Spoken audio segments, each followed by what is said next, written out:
23페이지에 보시면은요, 제1장 성경신학의 개요라고 나옵니다. 거기에 보시면 제1절 성경신학의 정의 나오고요. 그 다음에 아까 말씀드린 학문적인 위치, 그 다음에 학문적인 위치 다음에 성경신학이 그럼 왜 필요하냐, 이렇게 이제 전개가 됩니다. 그러니까 다르게 말하면 다른 학문적인 다른 학문들을 제자리에 위치시키려고 할 때 성경신학을 가지지 않으면 배치를 할 수가 없다, 이 말인 거예요. 그래서 성경신학이 필요한 거죠. 그럼 성경 없이 뭐 철학이나 뭐 이런 거 일반적으로 하잖아요. 그죠? 근데 뭐 아시는 것처럼 서양 역사나 서양 그 어떤 학문의 역사가 그 중세의 대학들이 서거든요. 가장 오래된 대학은 저기 어디 뭐 모로코라고 그러는데 일반적으로 유럽을 대학의 그 기원으로 잡을 때 한 900년 전, 1000년 전 정도 되죠. 900년 전, 1000년 전에서 이제 세워지는데 거기에 과목이 신학. 근데 중요한 사실을 하나 말씀드리면 그 신학을 얘기를 할 때 철학 체계를 가져오질 않고, 아니 신학 체계를 가져오질 않고요. 그러니까 성경을 창세기부터 계시록까지 본 구조가 없었기 때문에 뭔가 학문의 틀을 짜야 돼요. 그 틀을 짜야 되는데 무슨 틀로 어떻게 짜야 되는지에 대한 머리에 설계도가 없는 거예요. 설계도가 있어야, 예를 들면 우리가 오랫동안 가지고 있었던 뭐 백자는 거실 어디에다가 두고, 또 예를 들면 뭐 그림은 어디에다 걸고, 안방은 남향으로 어떻게 배치를 해서 뭐 하고, 이게 다 나오잖아요. 근데 그런 그림이 없는 거예요. 그게 없는 상태에서 예를 들면 뭘 받았냐 하면 아주 소중한 선물을, 장식을 받은 거예요. 근데 설계도가 없으니까 이걸 창고에다 둬야 되는지, 안방에다 둬야 되는지, 어디에다 둬야 되는지 모르는 거죠. 아까 사석에서도 이제 어떤 선생님이 저한테 물었는데, 저는 일단 공부가 저한테는 그런 것 같아요. 일단 의미가 있고 재미가 있고 거기에 대한 동기부여가 이제 돼야 돼요. 물론 다들 그러시겠지만. 그래서 철학이나 학문이 되게 이제 딱딱하고 막 관념적인, 성경 모르면 사실 관념인 거죠. 다 과학은 그나마 증명되기라도 하지만 이거는 막 증명되지도 않는 걸 가지고 그냥 언어의 어떤 유희 속에 파묻힐 수밖에 없는 그런 건데요. 그런 것들을 어디에다가 어떻게 배치를 해야 되고, 왜 이 시대는 이런 사람이 태어났고, 왜 이 시대는 이런 학문이 가장 주류이고, 왜 이 시대는 이런 사조가 우리들에 들어와 있고, 왜 6.25 전쟁 다음에 이런 거 휩쓸었고, 왜 중세 패스트가 그 흑사병이 돌았을 때는 왜 이런 신학 사조가 드러나고, 뭐 이런 게 다 나한테 뭔가 나름대로 납득이 되고 이해가 돼야 돼요. 이른바 여러분들 문학, 역사, 철학, 그 다음에 자연과학, 그 다음에 공학, 그 다음에 뭐 최첨단 여러 가지 기술들, 그 다음에 거기에 이게 예술적으로 나가는 음악, 미술 뭐 이런 것들이 전부 이게 복합되어 있거든요. 그걸 어디에다가 배치를 해야 되느냐. 그러니까 배치를 했어요. 배치를 했는데 거기에 하나님이라는 존재가 탁 보이면 좋은데, 그걸 잘못 배치를 하게 되면 집이 더 뭐가 돼버려요? 엉망이 돼버리는 거예요. 더 머릿속이 복잡해지는 거죠. 그럼 이 저자에 대해서 여러분 어느 정도 아시겠지만, 그런 어떤 정돈 속에서 어떤 세계관을 구축하고 거기서 신이라는 존재를 알고 싶고, 그래야 내가 천국에 가고, 이게 막 구원론과 신관과 성경관이 엄청 이제 복잡했던 거죠, 이 저자는. 여러분 아시는 것처럼. 그러니까 어디 하나를 안 풀리니까 다른 부분이 도저히 풀릴 수가 없게끔 이렇게. 그러니까 다른 부분을 알게 되면 다른 부분이 다 풀리게 되는, 어떻게 보면 이런 어떤 걸로 간단 말이죠. 그래서 성경신학의 필요성이라는 것은 여러 학문들을 여러 가지, 주로 이제 신학을 다룹니다만은 아까 기독교 세계관 때문에 말씀드렸지만 뭐 문학, 역사, 철학, 그리고 세밀한 어떤 정보 지식까지 예를 들면 여러분들이 하루 생활할 때 거기는 성경도 공부를 하지만은 여러 가지 살림살이를 하는데 경제학도 필요하고, 그죠?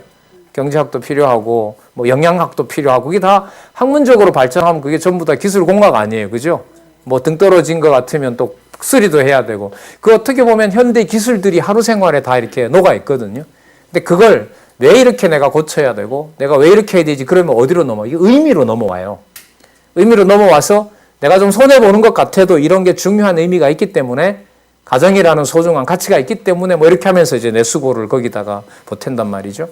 자, 그런 것처럼 이 성경 신학의 필요성이 그 모든 복잡했던 것들을 정리를 해줄 수 있어야 되는 거예요. 완전히 성경을 공부해 나가는데 그런 상황들이 설명이 안 되고 그대로 문제로 남아있다. 저 같은 사람은 도저히 못 참는 거죠. 그래서 아까 여러분들 얘기했듯이 절대적 견해라는 게 어디 있냐. 이게 도대체 무슨 말이냐 이게. 예? 그래서 제가 그때 발끈한 게 성경 신학적 방법과 제가 그때 뭘 얘기했는지 모르겠어요. 현상학적 방법인가 뭐 차라리 그런 방법이 있어요.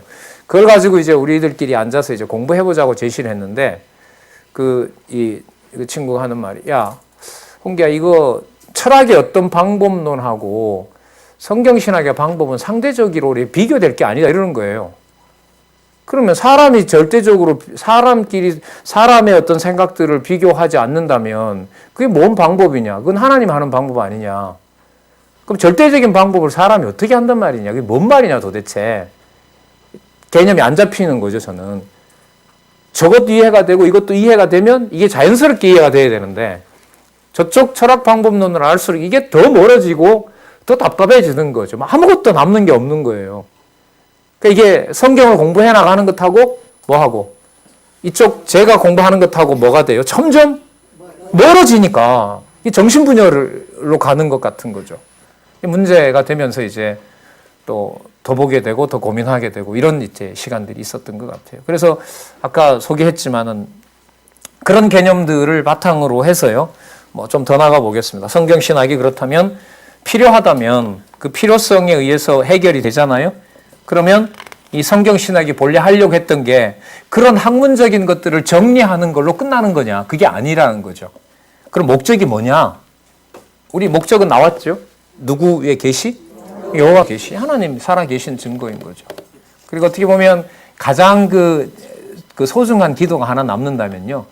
오늘 이렇게 많은 미련을 두고 저를 하나님 데려가더라도 여호와 계시라는 것이 마지막에 담기게 하고 모든 걸 다 정리해 주면 안 됩니까? 이런 어떻게 보면 좀 질문 던지는 간구가 생기게 돼요.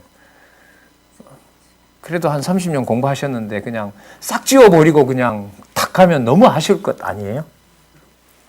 성경신학과 무관하게 삶을 마감하고 싶으세요? 아니면 성경신학을 고이고이 품고 머리에 담고 가고 싶으세요?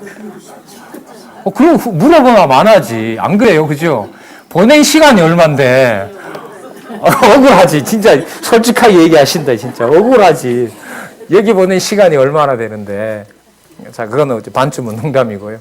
성경신학으로 간다는 게 여러분들 성경신학이라는 내용이 머릿속에 담기는 게 아니고요. 누구의 존재가 믿어지는, 그죠? 여호와의 존재가 믿어지는 거죠. 여호와의 존재가 이제까지 모든 게 살아 계신다는 뭐였다?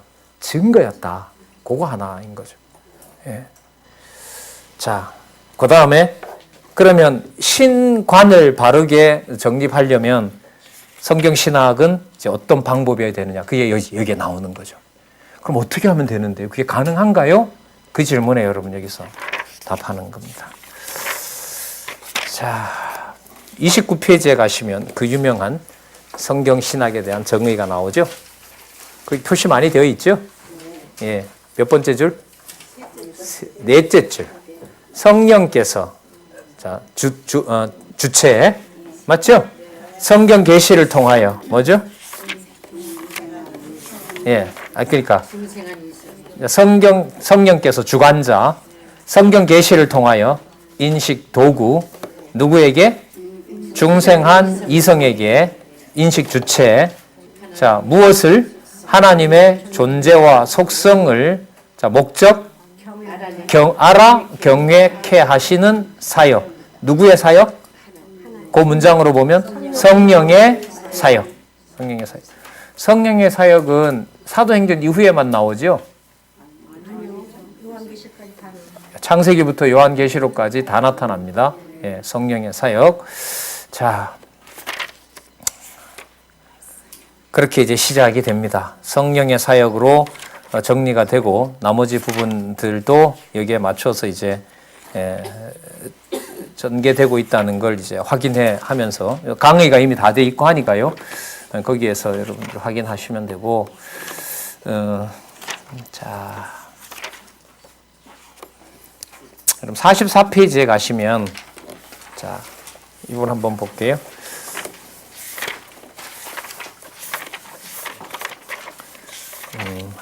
그래도 너무 빨리 넘어가는 것 같은데 큰 굵직한 것들은 좀 볼게요. 30페이지 보면 죄송합니다. 30페이지 성경신학의 학문적인 위치 있죠. 예? 그 다음에 전통신학의 분야가 있죠. 그죠? 거기 보면 교의신학. 교의신학은 여러분들 그 조직신학이에요. 그러니까 조직하는 거예요. 그러니까 창세기부터 요한계시록을 다 볼 수 있도록 조직화하는 거죠. 그러니까 그 조직된 것 속에 창세기가 들어있고 요한계시록까지가 들어있는 거예요. 그럼 무엇으로 그 틀을 만들어내느냐 이걸 연구하는 것이 바로 뭐냐면 조직신학이에요. 그걸 틀을 잡은 게 여러분들 성경관 잠시 소개하고 신론에서부터 종말론까지 이렇게 되어 있거든요. 근데 그렇게 구성을 해놓으면 그 구성에 대한 논리적 뒷받침뿐만 아니라 그 흐름 자체가 충족이 돼야 돼요. 그러니까 성경을 읽어가면서 성경이 하나님의 말씀이기 때문에 신관이 정리되고 그리고 앞으로 우주가 어떻게 되고 인간이 어떻게 되는지에 대한 마지막까지가 성경을 읽으면서 선명해져야 되는 거죠. 근데 그게 실패했다는 거예요. 당장 신의 존재가 확실한지 아닌지부터가 흔들리는 거예요. 창세기 1장에서부터 2장 넘어가면 3장 넘어가면 타락하죠. 타락한 게 하나님이 사단보다가 힘이 약해서 한 건지 하나님이 허용한 건지 이거 두 가지 다 답하기가 쉬워요, 어려워요? 일반적으로 어렵죠. 그죠? 하나님이 힘이 약해서 했다면 하나님은 더 이상 뭐가 안 돼요? 전능자가 안 되죠. 그죠? 그럼 하나님이 허용했다고 하면 엄청난 불만이 생기죠. 왜 악을 뭐 하느냐? 왜 악을 허용하느냐 이거죠. 안 그래요? 악을 만드는 게 좋아요? 안 만드는 게 좋아요? 그렇죠. 그걸 해명을 어떻게 하냐 말이죠. 그럼 그게 해명이 안 됐는데 구원론으로 가면 하나님 중심이 아니라 누구 중심으로 구원을 말할 수밖에 없어요. 근데 거기서도 해명이 안 된 건 그대로 가는 거죠. 응급조치인가? 하나님이 전능자가 아니고 우리 의지대로 범죄했기 때문에 하나님이 그대로 뒀다가는 큰일 날 것 같으니까 예수님을 급파한 건가? 이게 우스운 질문 같은데 그 대답을 할 수가 없는 거예요. 그러면 여러분들 어디까지? 다음에 내세에 또 이 세상이 끝나고 난 다음에 영원한 생명이 보장된다 안 된다. 이게 설명이 될까요 안 될까요? 절대로 안 되는 거죠. 그럼 반대로 그러면 성경신학에서는 창세기 1장을 읽든 예를 들면 요한계시록 마지막 장을 읽든 거기에 신관에서부터 인간론, 그 다음에 예수 그리스도에 관한 거, 그 다음에 구원론, 그 다음에 교회론, 그 다음 종말론 그걸 다 정리를 너네들이 보는 그런 구조 속에서 다 설명할 수 있느냐? 그래 있다. 그러니까 전통 신학이 요구했던 것을 성경 신학이 여러분들 설명을 다 못하게 되면 성경 신학이라는 것이 성경에 근거를 둔다는 게 설득력이 있을까요? 없을까요? 없는 거죠. 그러니까 아까 그 분야인 거죠. 지엽적으로 유사한 것들이 근본적인 틀을 성경에 근거해서 구조를 만들었기 때문에 그 구조 속에 과거에 했던 모든 신학의 분야들이 뭐가 되는 거예요? 다 들어올 수 있어야 되고 못했던 물음들을 다 뭐 할 수 있어야 돼요? 해명할 수 있어요. 답을 줄 수 있어야 돼요. 그러면 신론이다부터 시작해서 어디까지? 종말론까지 성경을 그렇게 해석해서 언약과 성취 섭리사로 풀면 모든 게 설명을 어떻게 해줄 수 있어야겠죠. 그런 구조로 바뀐다는 거예요. 그러면 그걸 누가 하는 거냐? 성경신학은 누가 한다는 거죠? 성령께서 주관하신다는 거예요. 성령께서. 그러니까 이게요, 여러분 참 말로 이렇지 이게 참 잘 안 믿어질 수가 있어요. 왜냐하면 여러분 이거 글자 하나하나를 공들여서 쓸 때는 누가 보더라도 여러분 이 책 지금 성경신학 총서 전체가 10,000페이지가 넘는데 인간적으로 수고한 사람이 분명히 있잖아요. 그죠? 그런데도 그 저자로부터 우리가 받아서 뭐라고 하냐면 그거 전부 누가 한 게 아니다? 누가 한 게 아니다? 누가 하셨다? 진짜 그 말 여러분들 믿어지세요? 요즘에 믿어져요. 요즘에 믿어져요? 예. 처음에는 의심으로 했는데 이제 믿어져요. 그건 이제 페이지마다 확인하는 게 늘어났다는 얘기인 거죠. 옛날에는 어느 누가 해놓은 작품이다라는 것에 그냥 그런 위대한 분하고 우리가 신앙생활 해서 좋고 명령 안 하니까 좋고 맞죠? 그죠? 강압 안 하니까 좋은 거였고 그런 거 아니겠습니까? 그죠? 구원 문제 해결해 줬고 예정론 덕분에 그럼 아무런 뭐 염려가 없는 거죠. 그리고 편안해서 좋은 거고요, 사실. 예. 자, 그 다음에 어떤 것도 터치할 수 없도록 되어 있잖아요, 이 성경 신학이. 그 상황에서 여러분들 지금 말씀드린 대로 그렇게 많은 공을 들였는데 인간이 수고한 흔적이 선명하게 보이는데 그걸 누가 전부 안 했다? 사람이 한 것이 아니다라는 말 자체가 받아들여지기가 어려워요. 한 작업도 크지만은 그 해놓은 작업에서 누구의 공로를 뺀다? 인간의 공로를 뺀다는 것도 말로 되는 건 아니에요. 말로 되는 게 아니에요. 그러니까 은혜고 믿어진다라는 말밖에는 다르게 어떻게 설명할 방법이 없어요. 자, 그렇기 때문에 여러분 몇 가지 아는 지식 가지고 주머니에 동전 넣어서 필요한 대로 넣고 그냥 넣었다 뺐다 그냥 잔돈 쓰듯이 여러분들 주머니에 넣어놓는 게 여러분들 신학일 수는 없잖아요. 그죠? 예. 남을 이용하기 위해서 뭘로 미끼로 사용하면 벌써 더 큰 저주 아래 들어가는 거죠. 성경 신학이 그런 면에서 이게 무서워요. 체계 자체가 완벽하게 누구 중심으로 되어 있어요? 여호와 중심으로 되어 있고 누가 하신 거예요? 여호와가 하신 거잖아요. 근데 사람의 본성으로는 가지고 와서 누가 한 것처럼 써먹어야 돼요. 내가 한 것처럼 써먹어야 되고 끝에 가면 누구 유리한 대로 돌아와야 돼요. 내 유리한 대로 돌아와야 돼. 그걸 떨칠 사람이 인간적으로 가능하냐고요, 이게. 근데 여러분들 이 저자와 여기에서 여러분들 한 30년이나 40년 해오신 분들 보세요. 사람의 일이라고 할 수가 없잖아요. 누가 잡아주셨기 때문에 성령께서 잡아주신 것이고 잡아주셨기 때문에 어떻게 보면 쓴 사람과 쓴 사람의 말과 생활하는 사람의 행동이 어떻게 해요? 완벽하진 않지만 그죠? 인간이기 때문에 그렇죠. 같아라고 하는 장면을 본 것이 너무 감사한 거죠. 물론 이 저자뿐만 아니죠. 이 저자의 이러한 어떤 안내를 받으면서 신앙생활을 해오신 많은 선배들도 계시고요. 이 가치를 여러분 성경 신학을 통해서 보면서 그 지난 역사를 해석을 못한다면 이거는 좀 불행한 사람이겠죠. 물론 그것은 성경을 통해서 확립되는 것이고요. 자, 그래서 뭐 주경신학이다, 역사신학이다, 실천신학이다 이런 말들이 나오고 35페이지에 가면 여기 타 분야 신학과의 관계라고 나오죠. 예, 그다음 교의신학, 여기 주경신학, 그다음에 역사신학, 실천신학. 실천신학은 보통 목회학이라고 얘기를 합니다. 그러니까 여기에서 다른 학문과의 연결성 고리를 짚는 이유가 매우 중요한 의미를 가지고 있습니다. 자, 그다음 또 목적에 가서 한번 볼게요. 자, 목적은 한번 제가 읽어볼게요. 44페이지에 자, 성경신학 목적 다음에 한 달락 나와 있죠. 그죠? 네, 제가 한번 읽어볼게요. 성경신학이 목적하는 것은 앞절에서 언급한 필요성에 따르는 제반 항목에 속하는 지엽적인 내용이 아니다. 그럼 무엇이냐? 성경신학의 목적은 어디까지나 근본적인 성격이다. 자, 그렇다면 근본적인 성격이 뭐냐? 그걸 이래 읽는 겁니다. 예를 들면, 자, 예를 들어요. 쉬워지라고 성경을 알기 위한다든가. 여러분, 성경신학 공부하는 거 성경 알기 위한 거 아니에요?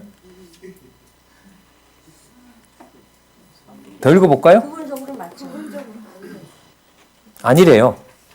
자, 예를 들면 성경을 알기 위한다든가 교리를 바르게 체계화하기 위한다든가 여러분 큰 틀 짜려고 성경 공부하는 거 아니에요?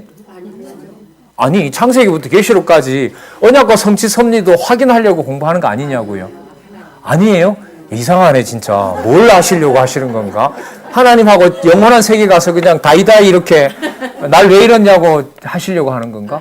여러분 이 부분요 진짜 민감한 부분이에요. 왜 민감하냐면 누구보다가도 여기에 충실한 사람이 이 저자거든요. 근데 저자가 자기는 그렇게 공부를 하지 않았다는 거예요.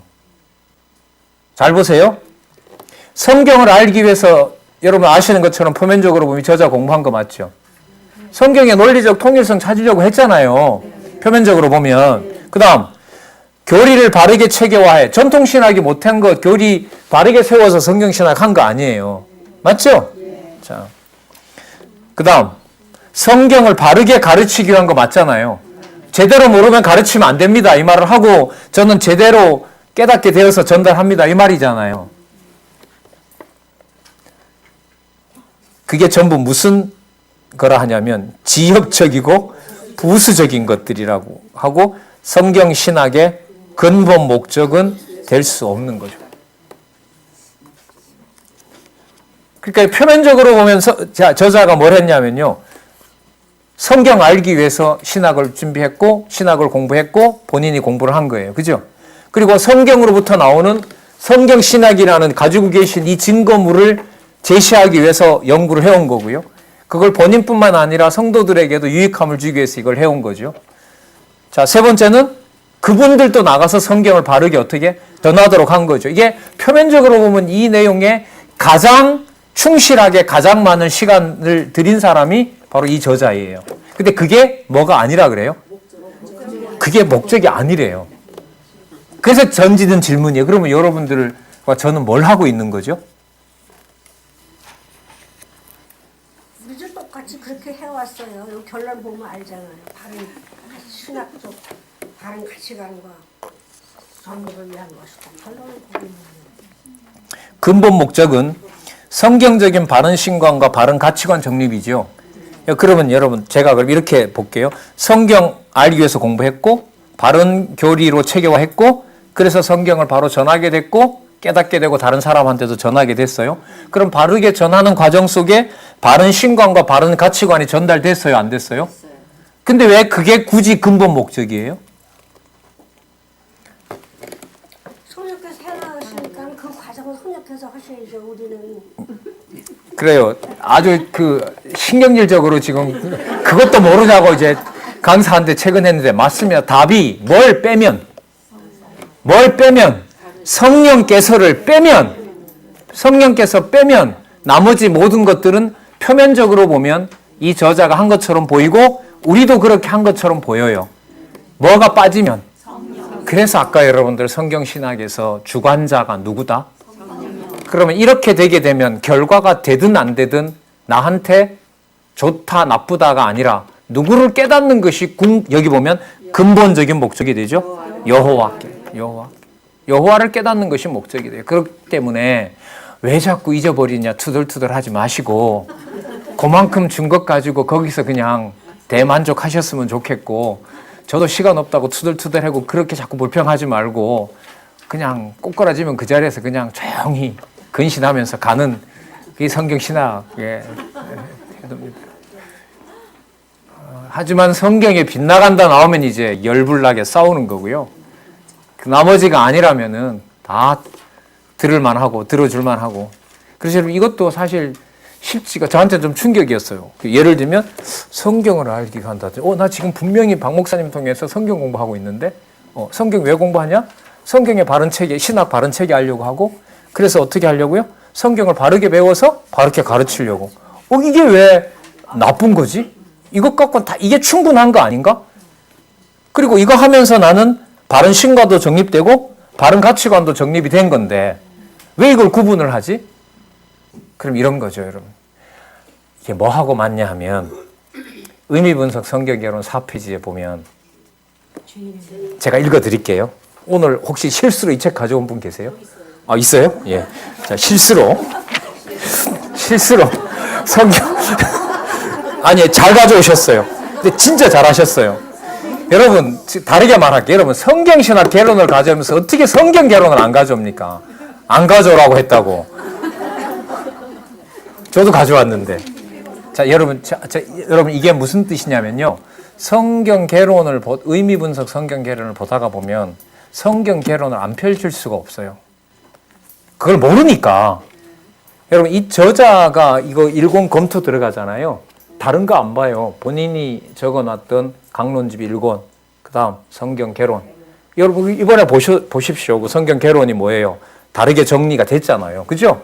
어떻게 보면 상당 부분 위로는 안 올라갔지만 밑으로 내려오면서 아주 독자들에게 선명하게 될 수 있도록 손을 봤단 말이죠. 그 다음 또 하나 여러분 의미분석 성경 개론. 의미분석 성경 개론을 볼 수밖에 없고 그 구조 속에 전체 구조를 잡고 개정판을 적어 나가는 거죠. 제가 어쨌든 읽어드릴게요. 4페이지 두 번째, 세 번째 단락. 성령의 감동으로 기록된 성경은 학자나 설교자, 신학도의 눈으로는 보이지 않는다.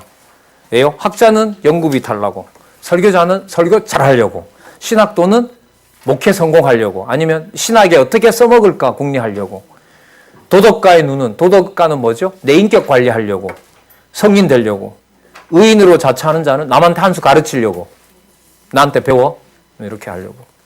그러나 죄인의 눈으로 볼 때는 그 참 뜻이 보여지는 것을 알게 되었다. 그러면 여러분 44페이지에 지역적이고 부수적인 것들이라는 것은 아직 정확하게 뭘 모르는 거죠?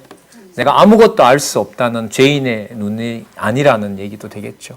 그래서 의미부 성경개론 4쪽 참고라고 메모해 놓으시고 그 책과 이 책이 연결되는 걸 한번 생각을 해보도록 하겠습니다. 그러면 여러분 여기서 바른 신관과 바른 가치관은 정말로 누가 하는 게 아닐까요? 그렇죠. 그러니까 앞에 이렇게 되는 거예요. 앞에 성경을 공부했고 바른 신학 체계가 생겼고 그 다음에 교리를 바르게 체계화해서 성경을 바르게 가르치고 또한 바르게 배우고 바르게 전하는 그 모든 것들을 이제 내가 배웠으니까 그걸 가지고 내가 뭘 하고 신관을 정립하고, 그러니까 매 순간마다 나는 이런 정보가 있으니까 어느 순간도 나는 다 여호와 중심으로 살 수 있다. 이거 OX. X. 여러분 여기에서 이제 90년도의 사건이 이제 정리가 되더라고요. 이 저자는 분명히 성경을 공부하는 것과 내가 하나님 앞에 하나님을 경외하는 것, 이게 바른 신관인 거예요. 바른 신관이 머릿속에 있는 내용의 신관이 아니고, 아까 그걸 다 배웠잖아요. 책에도 바로 세웠잖아요. 제가 지금처럼 이렇게 바른 얘기도 배웠고 바른 얘기도 전하잖아요. 우리는 그걸 표면적으로 보면 저 사람은 성경 신학을 바르게 하는구나, 보통 이렇게 생각하잖아요. 맞죠? 그래서 여러분 4시간 동안 이렇게 계신 거 아니에요.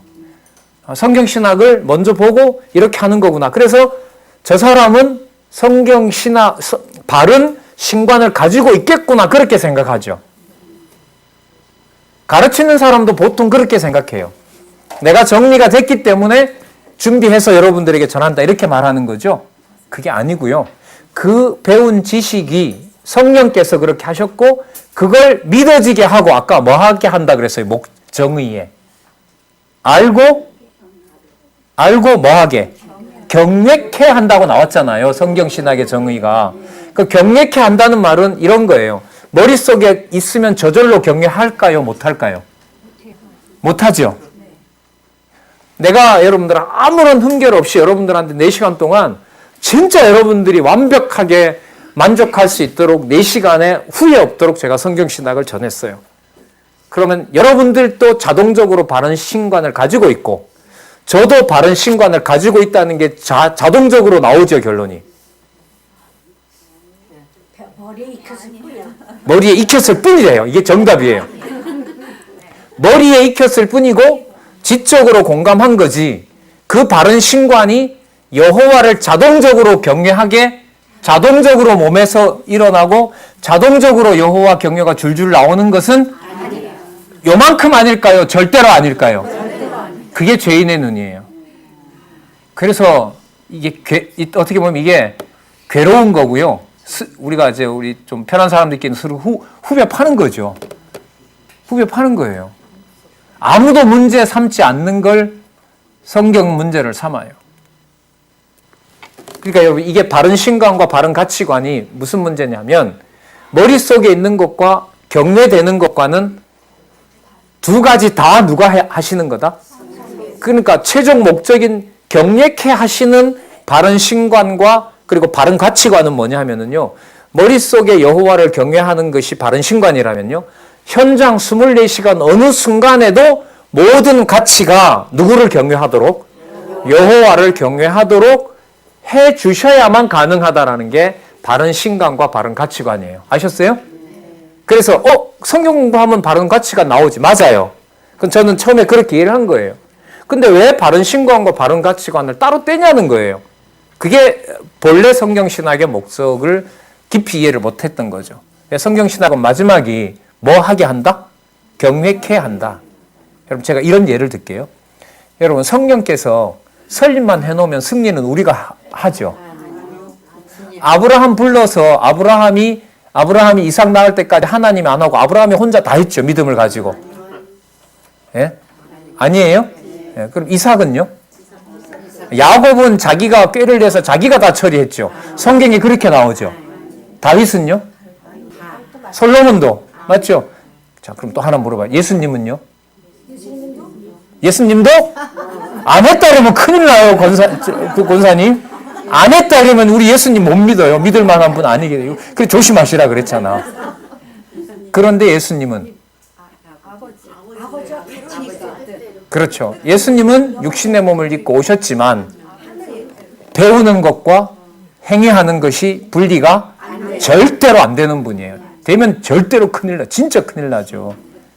그게 본성에 의한 성취 요한복음이에요. 여러분 사도 바울은 그냥 깨닫고 자기가 다 알아서 했고 다 자기가 알아서 계시받아 썼고 하나님 제가 알아서 정리할 테니까 가만 계시고 딱 편지 써가지고 보내고 자기가 다 했죠. 절대로 아니죠. 그 말이 무슨 뜻이냐면 사도 바울이 계시를 통하여 기록한 것과 그때 주관하신 성령께서 사도 바울로 하여금 어떤 목회 현장 어느 순간에라도 거기에서 경외가 일어나는 것은 사도 바울 스스로 한 것이 아니라 그 부분이야말로 누가 더 주관하셔야 된다. 성령께서 주관하셔야 된다는 거죠. 그래서 이게 집중적인 연수를 할 때 공부를 하기 위해서 오신 목사님들도 많았고 또 여러 지도자들도 많았는데 제가 중간에 가다가 가끔씩 농담 아닌 농담을 해요. 지금 성경이 전체적으로 보이기 시작하면 지적으로는 참 명확해지고 만족하실 텐데 현장에 가면 더 괴로운 일이 많아집니다. 왜냐하면 현장이라는 것이 우리가 생각할 때 여러분 이런 거잖아요. 어떤 기계를 다루는 기술을 우리가 어디 학원에 가서 배우잖아요. 그럼 아무 갈등 없어요. 그거 가지고 와서 기술을 배웠기 때문에 집에 와서 그걸 뭐 하면 돼요? 써서 내가 맛있는 요리 해 먹으면 돼요. 그럼 깨끗해요. 근데 성경신학은 그런 구조도 아니다. 아니에요. 가지고 제가 배운 거, 이른바 제가 배운 것 같아요. 제가 제대로 깨달은 것 같아요. 그걸 가지고 내가 내 마음대로 쓰면 여호와 경외 쪽으로 갈까요? 내 영광 쪽으로 갈까요? 그게 죄인의 눈이에요. 그래서 성경신학에서 말하는 죄인의 눈이라는 게 성경신학에 오면 더 엄격해져요.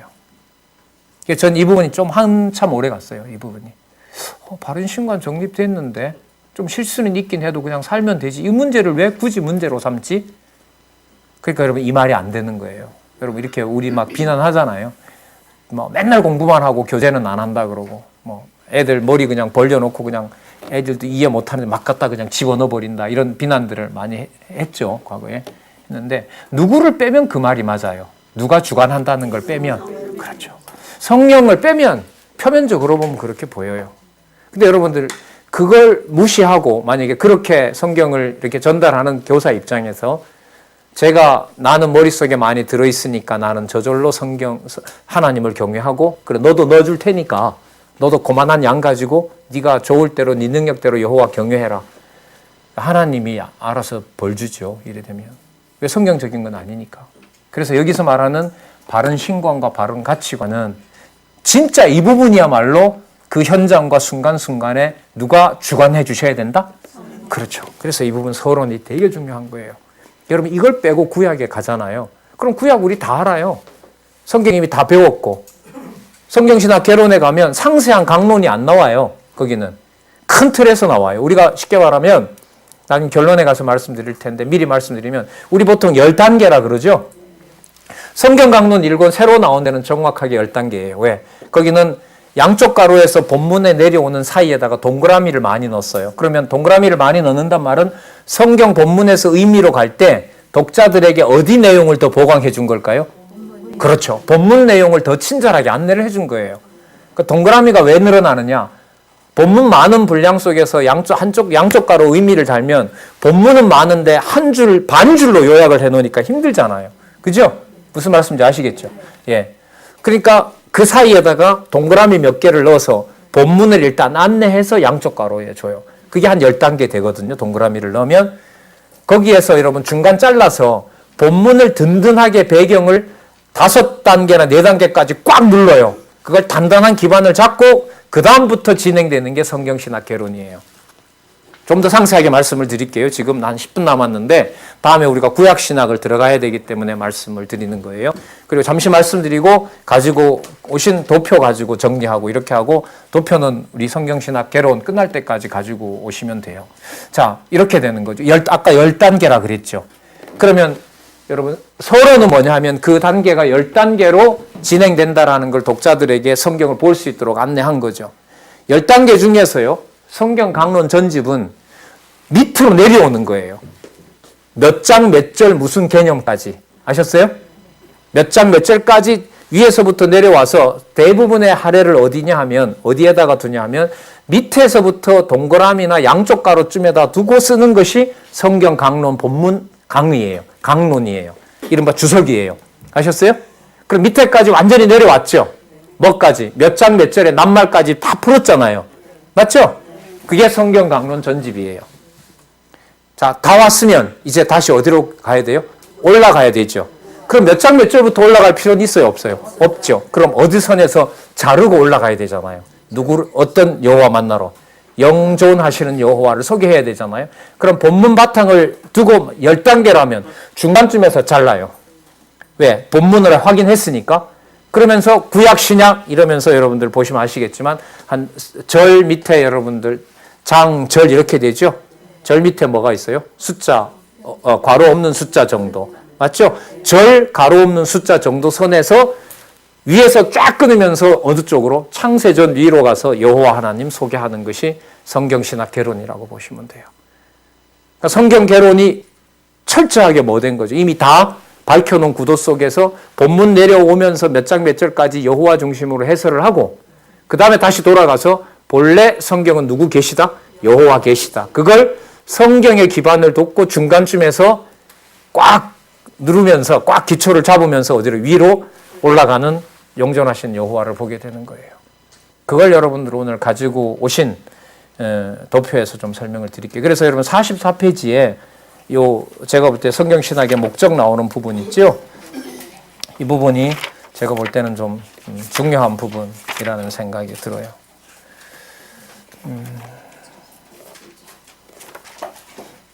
자, 그런 거 하나 더 찾아드릴게요.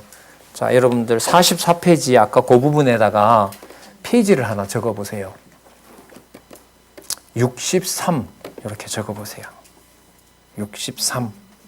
63페이지를 말하고요. 63페이지 가볼게요. 저는 서론에서 이 부분이 제일 중요한 부분 중에 하나라고 봐요. 이 책에서 안내해주는. 밑에서부터 또 읽어볼게요. 하나, 둘, 셋, 넷, 5번째 줄 봅니다. 본 성경 신학은 성경 내용 자체를 알려는 신학이 아니라. 근데 우리 이거 그냥 별로 생각 안 하잖아요. 장안중앙교회 왜 나오세요? 뭐 공부하러? 성경 공부하러. 그게 아니래요, 여기서는. 그게 근본적인 목적이 아니라는 거죠. 성경 내용을 통하여 보여주는 누구를? 하나님을 알려는 신학이다. 그러니까 그럼 여기서 하나님 아는 건 내가 알까요? 모를까요? 모른다는 얘기인 거죠. 아셨어요? 그러니까 머릿속에 있는 것이 동시에 누구를 안다고 일치를 못 시켜요? 하나님을 알고 경외한다고 일치 못 시켜요. 그러니까 교만, 진짜 우리 흔히 하는 말로 교만할 수가 없죠. 제정신이 들면. 내가 아니까 너 나한테 와서 한 수 배워라? 돈 내고 배워라. 안 되는 거예요, 이건. 그래서 여러분들 체제개혁에서 여러분들 뭐 저자를 통해서 많이 들었지만 한 푼도 안 줘보세요. 듣기 진짜 기분 나쁘잖아요. 할 수밖에 없어요. 이 말을 쓴 이상은. 체제개혁 핵심 맞죠? 재정개혁. 어느 누구도 누구에게 연보 갖다 주지 말라는 거 아니에요? 자기가 꼭 자기 신앙 고백대로 하나님 앞에서 쓰라는 거죠. 누구에게 누굴 바쳐요? 어느 분이 시골교회 갔는데, 지방의 도시에 갔는데 거기 연보 모아서 이렇게 쟁반 위에다가 따로 모아가지고 목사한테 갖다 줄 목사가 아직도 이게 헌금에다가 꽉 눌러가지고 축복기도. 이게 현실이에요. 아직까지도 현실이죠. 자, 그 다음 볼게요. 만일 성경 내용만 알고 있다면 그것은, 이게 보세요. 뭐에 대한 지식이에요? 뭐에 대한 지식? 예, 쉽게 말하면요. 주머니에 필요한 동전이에요. 넣어놨다가 필요 없으면 그냥 어디 처박아 놓고 필요하면 꺼내서 써먹는 그게 아니라는 거죠. 자, 즉 성경 내용을 문법적으로나 역사적으로만 지식한다면 뭐에 불과하다? 사물에 대한 지식에 불과하다. 신령한 지식이 뭐가 되는 거예요? 사물에 대한 지식이 되는 거죠. 여러분 쉽게 예를 들면은 사물에 대한 지식이 바로 뭐냐면 세속주의. 세속주의. 교회와 성도, 진리의 말씀을 누구의 욕심을 위하여 쓰는 거? 자기 배를 위하여 쓴다. 나오죠? 자기 배를 위해서 쓴다. 내 배불리기 위해서 쓴다는 거죠. 진짜 세속화됐죠. 그런 면에서 한국교회를 보면. 중세보다가 더 썩었다고 하니 뭐 어디로 가겠다는 거예요. 그걸 여러분들 어쨌든 우리에게 준 이 좋은 여건 속에서 지켜가자고 하는데 하나님께서는 그게 또한 우리 마음대로 안 된다는 걸 우리 눈앞에서 보여주고 있죠. 자, 그래서 여러분 사물에 대한 지식인 겁니다. 그러니까 여러분 이렇게 되는 거죠. 사물에 대한 지식이 안 되려면 깨닫게 한 분도 성경을 깨닫게 하는 분도 누구고 그리고 24시간 어느 곳 어느 현장에서도 누가 주관하셔야만 되고 성령께서 주관하셔야만 되고 그러니까 성경 공부를 안 하면 내가 성경적 사고를 하고 있는지도 모르고요. 그 다음 성경 공부를 하게 되면 제가 그런 말씀 자주 드리는데 충분 조건이 아니고 최소한의 뭐다? 필요 조건일 뿐이에요. 그러니까 내가 배운 게 충분하기 때문에 자동적으로 경외가 일어난다 안 일어난다? 안 일어난다. 여러분 이게 서론의 핵심이에요. 그 다음에 그런데 아예 성경을 공부 안 하면 구분도 안 된다. 분간도 안 된다는 거죠. 근데 분간을 한다 하더라도 그 선 쪽으로 하나님이 원하는 방향으로 살아가는 것은 내가 한다? 그거야말로 진짜 성령이 하셔야 된다. 후자. 맞죠? 예. 그래서 여러분들 가지고 계신 도표를 한번 보시면은 자, 그럼 제가 문제를 드릴게요. 여러분 가지고 보시는 그 도표도 한번 보세요. 그 도표 중에 사물에 대한 지식, 성경을 지적으로 많이 알고 저처럼 이렇게 나서서 가르치고 여러분들이 오늘 좋은 강의 좋다고 인정도 하고 박수는 안 치지만 감사도 하고 그렇게 하는 것과 제가 여호와를 경외하는 것은 전혀 다른 문제이고 진짜 그거야말로 성령께서 주관하시는 일이다라는 것을 가장 잘 보여주는 그림이 뭐라고 생각하십니까?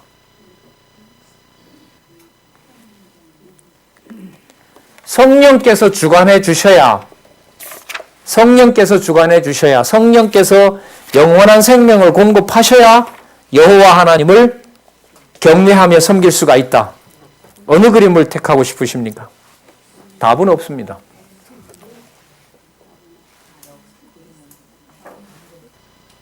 무슨 그림요? 다 연관되어 있네요. 다 연관되어 있는데 제가 이게 여러분들이 공부하는 방법을 그야말로 알려드리는 건데요. 제가 지금 성경 신학을 지식으로만 가질 수 있는 것으로 여호와 경외가 충분하다 안 하다? 안 하다. 깨닫게 하신 그분께서 반드시 뭐 해줘야 된다? 깨닫게 해주셔야 된다. 아까 예를 들었잖아요. 설립해 주셨으면 그 다음은 우리가 한다? 아니죠. 양육해 주셨으면 무장은 우리가 해도 되죠. 무장했어요. 투쟁은 우리가 알아서 죽이면 되죠. 안 돼요. 허락 안 하면 죽습니다. 여러분 송아지 숨게다가 우리가 맞죠? 가데스 바니아 사건 아시잖아요. 가지 못한다 그랬다가 전부 다 죽는다고 하니까 백성들이 뭐라 그래요?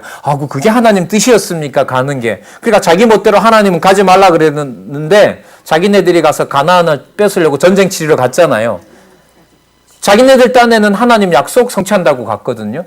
왜요? 저 땅을 간다고 하나님 했다고 하니까. 근데 가서 전쟁 이겼어요. 패했어요. 졌죠. 지게 하셨죠. 왜? 누가 가라 한 게 아니니까. 그런 거예요.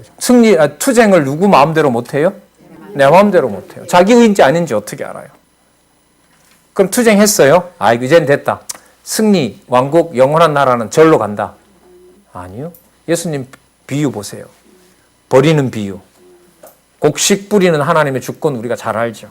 근데 우리는 그 5가지가 어떻게 보면 우리 편할 대로 보면 모든 것을 다 하나님이 하시니까 좋다라는 거 맞아요. 그게 틀린 말 아니에요. 근데 하나가 있어요. 하나가 더 있어요. 뭐냐면 모든 단계마다 하나님이 해줘야 가능하다. 이게 더 중요해요. 어떤 관점에서 보면 성경, 신학, 서론에 보면 그게 훨씬 더 중요해요. 그러니까 깨닫게 하신 하나님께서 반드시 영원한 생명을 순간순간 성령을 통하여 어떻게 해야 된다? 공급해 주셔야 된다. 자, 그걸 보여주는 게 글쎄요. 저를 보고 전 하나 선택하라고 하면 전 하나님과 세계와 인간의 관계도를 짓고 싶어요. 영원하신 하나님의 생명이 어디까지 들어와 있어요? 흙 속에 있는 인간에게까지 미치고 있는 거죠. 흙으로 돌아갈 인생에게까지 어떻게 돼요? 무엇이 공급되고 있어요? 하나님의 영원한 세계에 속한 뭐가? 생명의 근원인 영생이. 맞죠? 영원한 생명이 어디에서? 현상 세계에 뭐로 만들어진? 흙으로 만들어진 죽었던 영혼 속에. 근데 이게 죽었던 이렇게 되면 여러분들 예를 들면 오른쪽에 있는 타락에서 구원까지 과정하고 이렇게 연결이 돼요. 그 다음에 그 모든 것에 바른 진리를 배우는 토대가 무엇이냐? 어떻게 성경을 봐야 되느냐? 언약과 성취, 섭리로 봐야 된다. 그럼 여호와의 언약과 성취, 섭리도로 오는 거죠.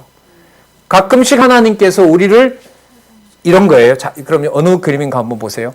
지식으로만 충만했는데 그걸 전부 내 욕심대로 써요. 누구에게 맡긴 거죠? 어느 그림일까요? 하나님과 인간과. 하나님이 성경 공부 많이 하면 안 맡길까요? 성경 공부 많이 해도 맡길까요? 아니, 맡겨야 될까요? 안 맡겨도 될까요? 아, 권사님 오늘 진짜 좋은 말씀 많이. 반드시 맡겨야 돼요. 왜요? 예를 하나 들어볼까요? 에덴 동산 맛을 우리는 못 봤어요. 맞죠? 누구만 봤어요? 아담만 봤잖아. 그죠? 아담이 무슨 말에 확 넘어가 버려요? 그렇죠. 그럼 아시면 돼요. 여러분, 다른 사람들은 성경 몰라서 하나님 못 섬긴다는 거 변명이 돼요. 우리는 자부하잖아요. 누구보다가 한국교회 어느 성도보다 우리는 뭘 잘한다? 뭘 통하여? 성경을 통하여. 근데 그 성경을 많이 알고 있는 것이 자동적으로 경외가 된다, 안 된다? 반드시 누가 주관하셔야 된다? 그럼 반드시 성령께서 주관하신다는 걸 깨닫기 위해서는 반드시 내 마음대로 안 된다는 걸 깨닫게 하셔야죠. 그럼 어느 그림으로 가야 된다고요? 하나님과 인간과 사단의 관계도로 가서 누구 속에 들어가 있어야 돼요? 사단에다가 하나님이 맡겨야 돼요. 그게 여러분 욥기예요. 욥기서입니다. 아이고 진짜. 그러면 매 순간순간마다 그렇게 관리할까요? 아니면 어느 순간에만 가끔씩 갔다가 그렇게 할까요? 그럼 매 순간마다 치밀하게 내 소욕을 죽이고 하나님의 의의 백성으로 약속한 대로 창세전에 언약한 대로 키워나간다. 반드시 아주 세밀하게. 그게 뭘까요?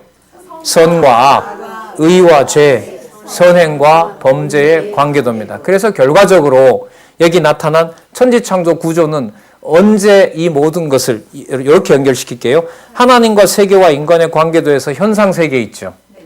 그죠? 그 현상세계는 어디에 근거를 두죠? 천지창조 구조도에 있는 영혼의 근거를 둬요. 그 영혼의 근거를 둬서 영원한 생명이 공급되는 것이 하나님과 세계와 인간의 관계도예요. 그럼 그렇게 해서 가끔은 하나님께서 내가 배운 지식이 내게 아니고 하나님을 경외하도록 훈련시키는 것이 하나님과 사단과 인간의 관계도예요. 그걸 통해서 뭘 하려고 하느냐? 하나님의 의와 하나님의 기준의 선과 악과 의와 죄와 선행과 범죄를 하나님이 하신다는 것을 깨닫게 해요. 그게 이 그림이에요. 그리고 우리의 인간적인 어떤 우리 속에 들어있는 생명은 타락한 인간에서부터 부활인으로 향하여 가고 있는 거죠. 그럼 여러분 하나, 둘, 셋, 넷, 다섯, 6개죠.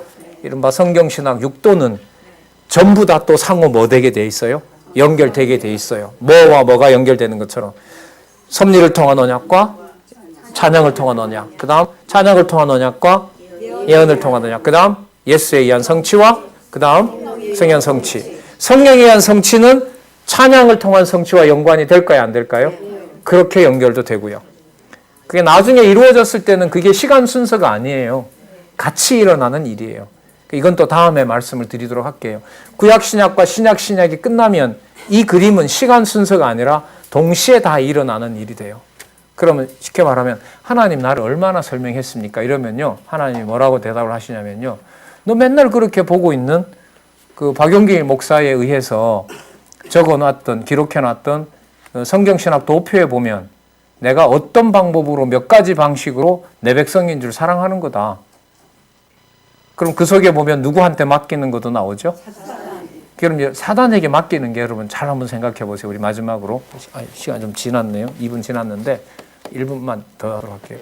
그럼 성경을 모르는 상태에서 사단에게 맡기면 더 처절할까요? 아니면 성경을 많이 아는 상태에서 한 사단에게 맡기면 더 처절할까요?